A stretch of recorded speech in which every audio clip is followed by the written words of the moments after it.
แก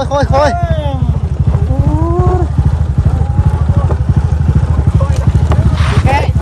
เตรียมยางก่อนเฮ็ดคอยเด้อ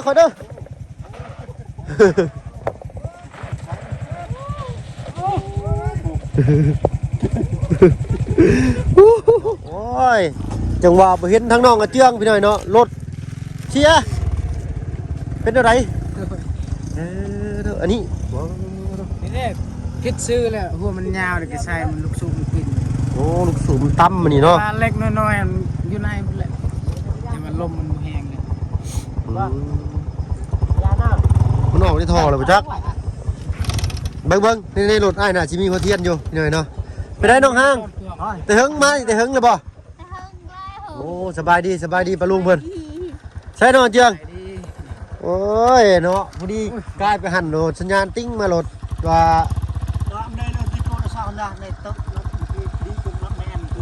หน่อยเนาะเอาไว้มีไฟย่างกันเห็นแต่น้องเพิ่นว่าอันซอยแน่เพิ่นว่าเนาะมาซอยในเด้อเพิ่นว่าเพิ่นขี่เกียนไปโอ้ยพี่หน่อยเนาะเอาหันออกมาเบิ่งในรถไอ้น่ะสิมีก่อนอื่น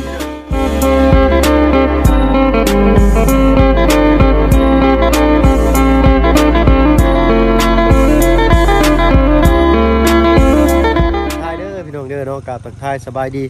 ผู้ใหญ่ใจดีเหล็ก FC เบิร์ดทุกท่านที่เข้ามาหับมาชมช่อง YouTube บ่เพิ่งเคยหลายคือเก่าเนาะบ่ว่าฝั่งไทยฝั่งลาวและก็ทั้งฝั่งต่างประเทศก็ยินดีต้อนรับเข้าสู่ช่อง YouTube บ่เพิ่งเคยหลายเช่นเคยพี่หน่อยเนาะเอาผู้ที่ออกไปฮอดบอลที่ทางขึ้นเป็นเนินน่ะเป็นอะไรแรงอัดมันมีอยู่บ่แม่ลมมันบ่แห้งใช่เบิ่งไงสิเบิ่งลบซ้ายลงก่อนจันอยู่จันนิ่งแห้งก่อนโอ้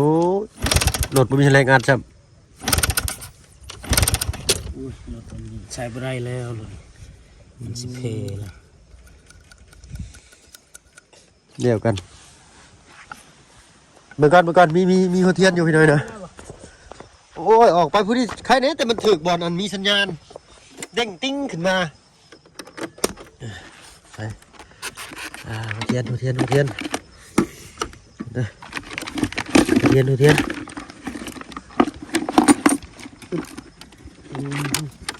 ี่ยคนเม่นไปเลยเนาะตัวเทียนบอดชื่อบอดหรอกบอดจ้ะเทียนบอดชื่อนี่ว่าเดี๋ยวใส่ตะบึงตัวนี้ตึงอยู่หัวยาวกันแหละอยู่นี่หัวชั้นหรือยาวบึงอยู่จะเพิ่มมันหยัดไปได้หยัดกับไปมันเห็ดลูกชูบรถเจ้าเพกได้กูมาทางไหนก็ได้โอ้ยมันใช่ดีเอามาเทียบบึงดูทุ่นตายตลอดเลยกลางทางรถอันนี้ได้เมื่อบ้านพอเท่ากลับมายังอีกเทื่อนึงอีกกลับนี่เนาะค่อยว่าลำบากใช่ตัวเทียนของมันน่ะอันเดียวกันนี่ได้อยู่บ่ตัวนี้หัวยาวบุ้งมันกัดเม่นเลยเนาะตัวนี้แหละหัวสาวใส่เดี๋ยวกันตัวเทียนบอดบาดไปชื่อนี่ใช่สะชื่อบ้านก็เราตัวเทียนนี่เลยใส่ก่อนคิดว่าเมื่อปะโอ้ยเนี่ยออกไปในนี้มันโดดพอดีมีสัญญาณเอาโดดจิ๊บก่อนทีมงานหากับเมื่อมันเลยมาอยู่มีทางมีแต่ว่าบุญกับลุงเฮิมเป็นย่างก่อนเป็นข้าวไปยันมันจุดโดดเจอเดี๋ยวบ่ไฟมีอยู่ไฟมีลายอยู่ว่าลมมันบ่แห้ง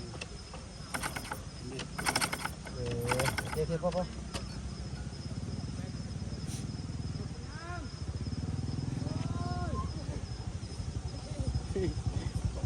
โอ้เขาห้อนหนีบ่ฮะรถเท่มันส่วนสบายดีโอ้ยเนาะคิดว่าเป็นหันเป็นหนีใช่หรอถ้าพักด้นหนึ่งคิดดีแต่รถเป็นหันนี่ผมข้อมูลเป็นหันเป็นหนีก็ดีแล้วเนาะพออะไรคิดเป็นเน่าพอได้พี่น้องเลยเอาไปยังน้องห้างวันไหนพ่อพี่น้องเลยพอรถข้างสุดโหดเลยไม่ได้ยังสั่งเป็นน้ำโบเทียนโบจาเทียนบุญเพิ่นว่าจะ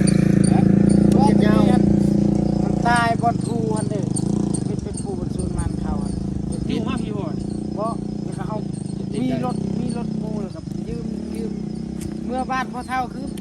ชื่อเทียนไหมตึกชื่อเพชรหัวเทียนหัวยาวกระชายหัวลูกชุบกิน โอ้ยโหเรียบร้อยแล้ว ยันนี่ มันได้ออกจะไปได้ยุไฟเฮงอยู่ ยันนี่ช็อตเขาได้ ซื้อมาใหม่หมดเลยเนาะ ขอยันลูกสูบบาทเด้ ชุบบ้านแล้ว เฮงอัดเลย มันมีเฮงอัดแหละ มันมีเฮงอัด เรียบร้อยแล้ว ตายเทียนแน่รถเก่า อันนี้เป็นหมู่บ้านบ่บ้านคนมา มีแต่ฝากรถเพิ่นไว้แล้วเนาะฝากไว้แล้วก็เมื่อนำกัน กันมือหาอย่างง่ายมันค่ำมาได้เนาะ นี่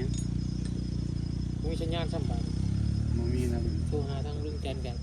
บริตามน้ำหลังอยู่คือต่อตรงเอานี่ เอ้าติดตึมรถบัตรโน่นต่อแล้ว เป็นที่มัน สูบมุนไปแล้ว บ่ได้โห สูบมันแล้วนี่นะ แต่ว่าเล็กน้อยมันเข้ามันห้องเลยติ๊กติ๊กติ๊กติ๊ก มันห้องจริงๆก็มุนรถสูบรถเราแวนบุมีแรงอัดไปเลยนะรถนะ แวนมันหมุนมันเลย นี่ เนาะเร็วกัน ตาเนี่ยตาอยู่นี่เลยบ่ พุ่นตายแต่พุ่นก่อนไก่สี แล้วก็ใส่เอาหัวเทียนมาใส่แล้วก็ โดย ขี่มาหอนนี่ โดย ตาอีกบ่ โดย เอาหัวเทียนใส่เลยขี่มาได้เป็นบ่ โดย มันดังแปลกๆกับบูฮู้สุดยังเลยดังตัก โอ้มั่งแล้วย่านคำนี่ มันชนกับแวนมันเด้ หัวเทียนมันมีแต่หัวเทียนแบบนี้เขามั่งก็ซื้อแหละ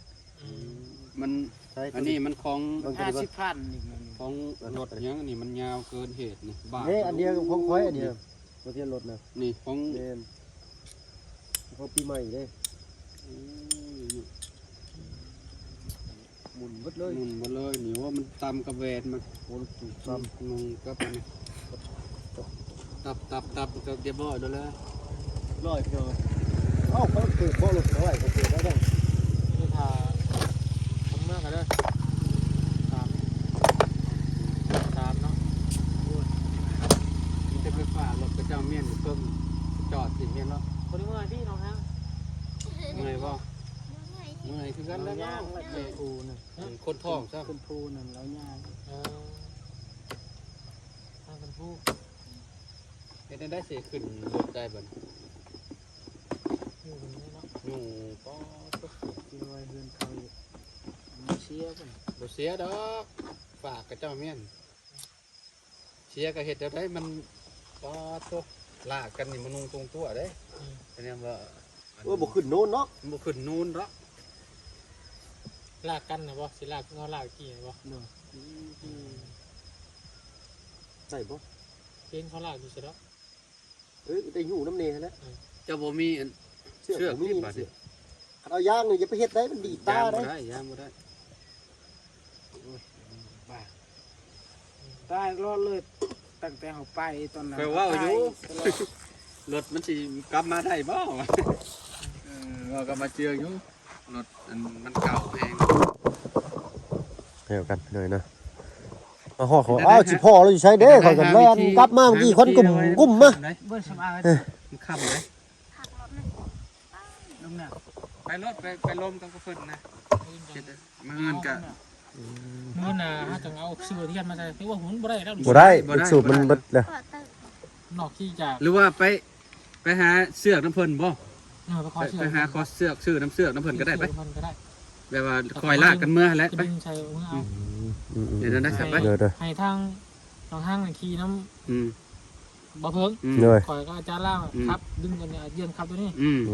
เจอครับตัวนี้ ถ่ายเพื่อรุ่นจันมายังมันคำน้ำมาไปหน่อย ไปรถไป ได้ติ โอ้ยางมันยันมันดีดตัวเองนั่นแหละ เฮ็ดลายเขาเคยเฮ็ด ย่างดึงไปหน่อย อะไรถบป่ะ มันมีจะครอบเชือกอันนี้นะ เพิ่งมีนชายบนลุงสบายป่ะ ขอพื้นชื่อน้ำเพิ่นก็ได้5,000 10,000 ชายกี้น่ะชายเชื้อน่ะครับเรามายืมเงิน นี่บ่พี่น้องนี่ พี่ นะ น้องเลย เออ โอ้ เลย ใจเย็นใจเย็นเพิ่ม แต่ดึงเนาะดึงเชือกเนาะไปรถอาจารย์เล่าไปน้องห้างขี่กับน้องฝึก เลยมาฮอดบ่หัวแม่นแล้วว่านั่งสอดปอดอยู่โคตรหิน ได้ลูกชุบใหม่ได้แล้ว ทุกคนไปนั่งถ่ายอย่างมันก็โดนเติบอยู่นะเป็นยังไง โอ้โดนเป็นเครื่องเพมุ้งอยู่หัน ก็เลยว่าหัวตัดสินใจ ก็เลย ตีจับก่อนเรา พอดีเห็นมีสัญญาณแบบเด้งติ้งขึ้นมาซอยเด้อเพิ่นว่า ขาดจากโลกภายนอกแล้วนะ เด้อถ้าว่าเฮาบ่ไปบ่ทันก็บ่ฮู้ซ้ำว่าน้องเพิ่นอันซอยเด้อนะ อยู่มองได้อันเจ้าแชทหาแบบว่ามองได้มีสัญญาณ บนนั้นแหละหอยขึ้นภูเอา โอ้ ปีนขึ้นภูเห็นมีสัญญาณ เลยขึ้นภูอยู่บนป่าหันขึ้นเห็นมีสัญญาณอยากโทรคนอยู่บ้าน ที่ไล่ล้างกันมาแต่ว่าแบบจุ่มเฮากับไป จิ้มระยะห่างแล้วนึง แม่น ว่าเขาว่าใกล้กันหลายน่ะขี้ฝุ่นมันอบ แม่ กระเจ้า แบบเวลาขี่ใกล้กันนี่แบบแทบสิบ่เห็นหนทางเลยพี่น้อง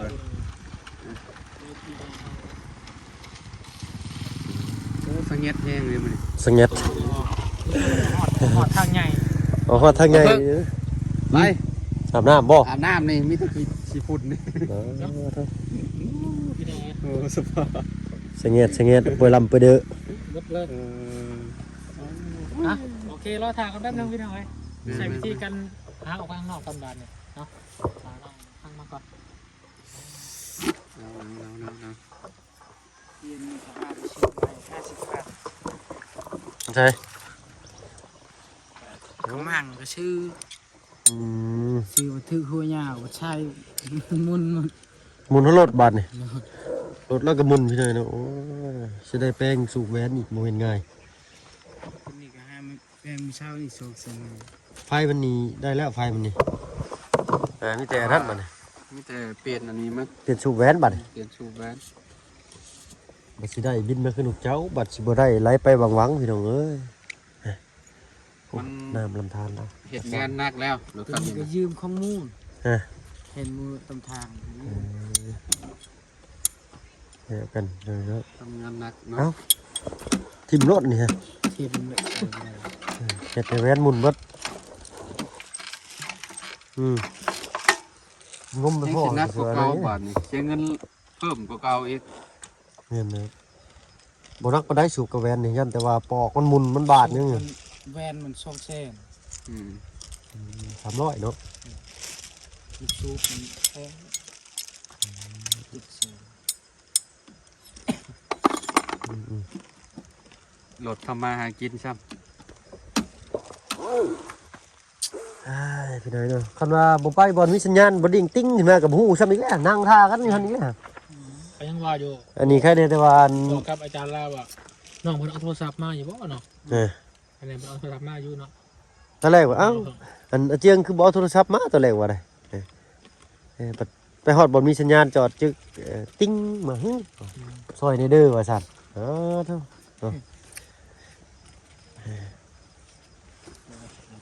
เอ้ามาเลยพี่น้อยเนาะโอ้ยเยอะสั้นๆแล้วแม่เสือก เนี่ยสบายเนี่ย พี่น้อยเนาะ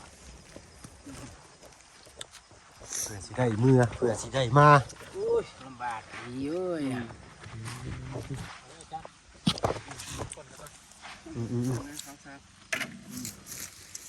มาบาทนี่ใส่ลากจูงแล้วบาทตัดสินใจเอารถมือนะเพราะว่ามัน น้องเป็นเนาะซ่ากันยังมันเอาเป็น แม่น แต่อยู่บ้านย่านน้องเพิ่นได้เพอรถน้องเพิ่นบ่ได้มีหลายคันมีคันเดียว คำเดียว น้องมันก็อยากใช้เล่นเวียกเล่นงานมื้ออื่นมื้อนี่เนาะ พี่จุงวะพี่จุง เฮ้ยตีก่อนมันนำได้ มันคือดื้อแท้งัวตัวนี้ ไป อย่าเอายาวอะไรเด้อโอเคซะนั่นน่ะอะไรตุ๊อย่ามันถกยาวก็ได้คือกันและมันจังเว้นระยะห่างกันเบรกบ่ดีเบรกดีดอกรถเพิ่นน่ะ พานี่บ่ ฮะช่วยน้ำผ้าบ่โอ้ว่าซั่นก็ต้องเจืองเนาะพอเราไปเถียงกันกับเจ้าอยู่ ดอก เนาะ มันรถ แล้วคงราคาก็บ่ได้ต่อเพิ่นซ้ำ200,000พุ่น รถมันเก่าแห้งแนวนั่นแหละ 300 บาทบ่ได้พี่น้อยเนาะ เยี่ยมคือน้องห้างคือน้องนั่นน่ะ ไปคอยเมื่อเด้อ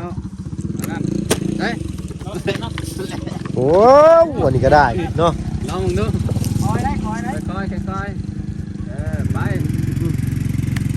ได้อยู่ อ๋อทุก โอ้ โถย พอ ใช้ละคอยละบาทดิไปตรงห้างไปมึงอุ้ยแข็งแท้นี่ก็โอ้ดูกี่พุ่นเลยเนาะโพดโพงโมงแป้งมันจะขี่หรือรถก็ได้นั่นแหละ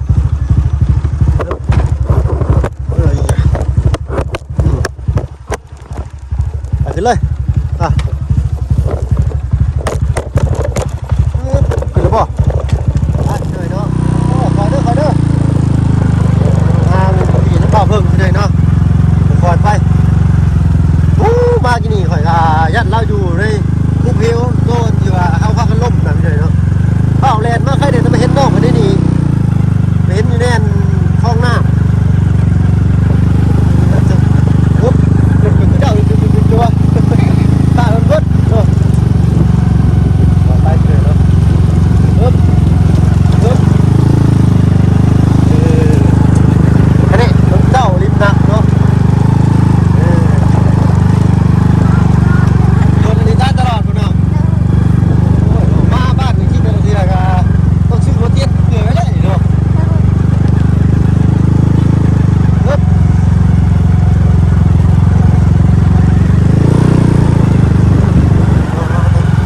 เย็นเนาะสงแงดมานี่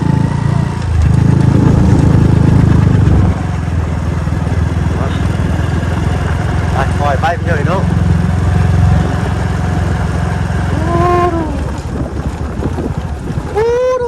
เฮงคำเขาเป็นเฮงเย็นเลยแล้วน้องห้างเนาะเอาสรุปแล้วคันว่าเที่ยวครั้งแรกคือผมไกล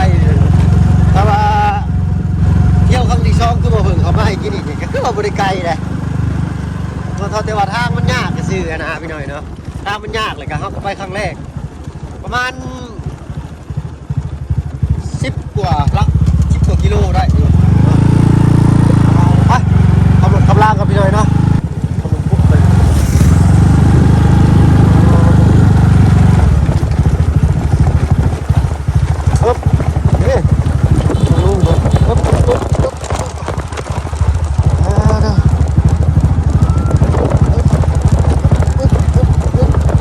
เอาดอกห้างไปนั่งน้ำบ่ยัดมันยอดแห้งตัวดิครับเอายอดแห้งเนาะไปแห้งบ่ได้ยันสะทบเพื่อนกับท้องน้องเพิ่นขอไปเด้อด้วยผู้แล้วอยู่ห่วยผู้ได้ลงอ้าวลืมเขาเลขเอาไปพี่น้องเลยปล่อยไปไอ้ดอกพัดนั่นโชคดีอยู่เนาะมันนุ่ยไปคือตัวนี้เพราะมันบรินิ่มมันจะแทกตึกเลยแบบแล้วก็มันจะยังไข่เป็นรถตัวนั้นเนาะรถตัวนั้นนะ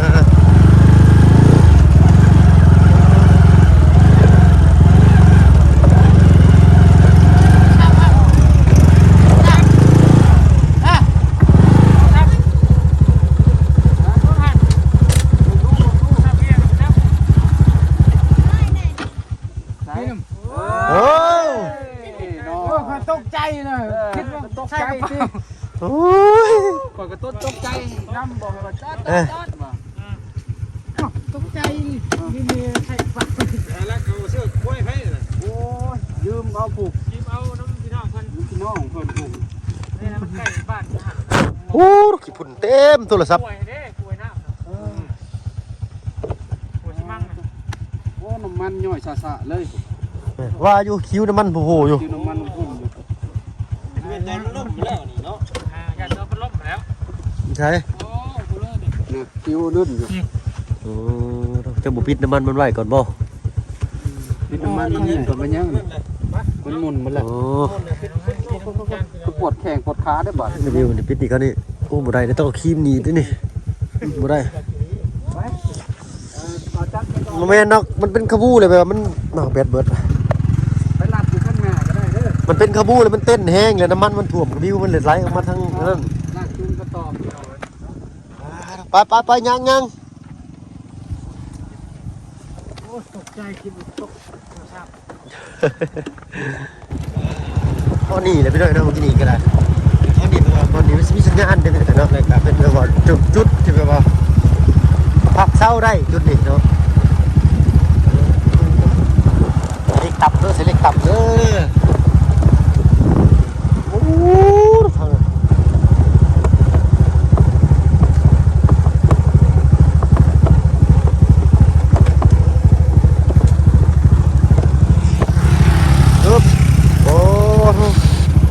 คอยเด้อคุณเหลือหลังรอบตืดๆเลยเนาะ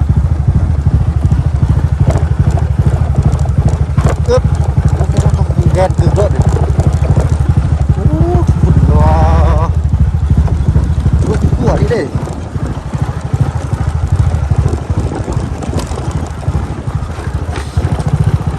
โอ้ค่อย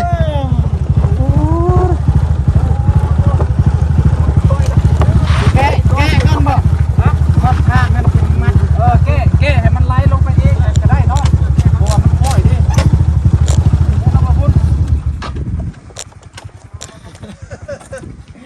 ใครเป็นยังกินนี่มาบุญโนเขาทูดินบ่ใช้ดินบาดไม่เลยบ่จักเอ้ยดินเปิกไม่เลยบ่จักอันนี้ใช่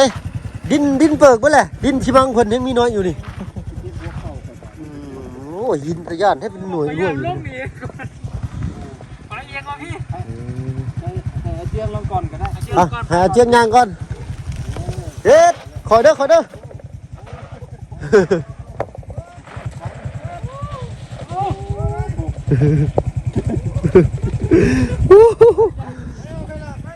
ไปยางก่อนเอาไปก่อนพี่น้อยเนาะผมพอคลิปหน้าแล้วกันสำหรับคลิปนี้ถ้ามาเพิ่งขอตัวลำลาแล้วพี่น้อยเนาะอยู่ดีมีแฮงบัดสุขคนเด้อเนาะไปแล้วพี่น้องสบายดีเจ้าน้อยปลาลูกเอ้ยยันกันมากินนี่ปวดบัดขา ส่งต่อเคยลาเลยกินนี่พี่น้องเอ้ยเนาะ ลงมาจะพูด สบายดีจ้ะ แต่ว่าน้องอาเจืองดิรถอันจุ่มข่อยล่มเนาะอยู่ในเทิงน่ะก็เลยแบบแก้มัดออกแล้วก็ให้น้องเพิ่นไหลลงเองพี่น้องข่อยก็เจ็บมันมองข้อเข่าเนาะบัด เชื่อเลือดออกหรือจักนี่ เนาะเป็นยังได้บาด คอยเจ้านี้ก่อน ผู้ส่งแล้วจนขาด สภาพขอโทษขออภัยนะพี่น้องให้เบิ่งกันเนาะ โอ้ยเจ้าจะมาสีนั่นเจ้าเบิ่งสีคอยแน่ เสียแรงจนเสีย เชื่อจนขาด โอ้หมวกสีขาว เชื่อขาดได้ได้ป่ะ แต่ละคนเจะยอมผมบ่ โอ้ ใกล้ ย ทาง อย่าบังหน้าไปนี่ นั่นก็บ่ได้ไกลไปได้เนาะแต่ว่ามันนั่นซื่อใช่ตู้เออ คนทาง ค่อยๆบ่มีค่อย โอ้ยกันเนี่ย ๆบ่มี อันนี้จะคอยใส่หมวกกันน็อก ค่อยถือแต่รถมารอบนี้บ่ได้ถือหมวกกันน็อก โอเค ขอเป็นขอไป ยังแกลุงจันทร์กับน้องห้าง ฮอดดอดเทิงปลอดภัยเนาะพี่น้องเอ้ยเนาะ ใจทีมงานไอ้ลาย โดย ๆกันทีมงานไอ้บ่ได้มา มื้อนี้น่ะ มาหามันอุ้ยสิ มื้อนี้ก็พังคือเก่าหรือจ้ะเนาะ โดยคำแล้วเดี๋ยวก็นอนในบ้านนั้นเลยจัก ใครแต่พอดีออกมาหันมันเห็นแต่ว่า แม่น ซอยเนเด้อล่ะครับเขาไปซอยเราอีกจักสีฮอดไซบ่จังได้ข่อยแล่นก่อนหมู่ข่อยก็ได้ไปพ่อเราอยู่ห้วยผงาบอยู่เอ้ยว่ะ คือคิดว่าอันอาเจืองนี่ ใช่ มาซ่า เนาะข่อยก็ส่งน้องห้างต่อยลุงเนาะถ้ามาบุญก็ส่งน้องอาเจียงมาต่อยข่อยเด้อมาฮอดจอดถึงเป็นทีเรียบร้อยพี่น้องเอ้ยแง่ หนาวเลยเด้มื้อนี้น่ะขับรถมาจนแบบ บัดจอดรถก็บ่ได้หนาวเด้ขี่รถนั่นน้องอาเจียงนั่นสั่นกักมาเด้อ น้างกระแลนเซฟไพแล้วกันเนาะน้ำแห้ง ไปพี่น้อยเนาะพอๆกันคลิปหน้าคลิปนี้ลาแล้วพี่น้อยเนาะอยู่ดีมีแฮงเบิดสุขสุขคนที่เข้ามาหาผู้ชมช่อง YouTube บ่เพิ่งเคยหลายคือเก่าไปแล้วพี่น้องสบายดีจ้ะ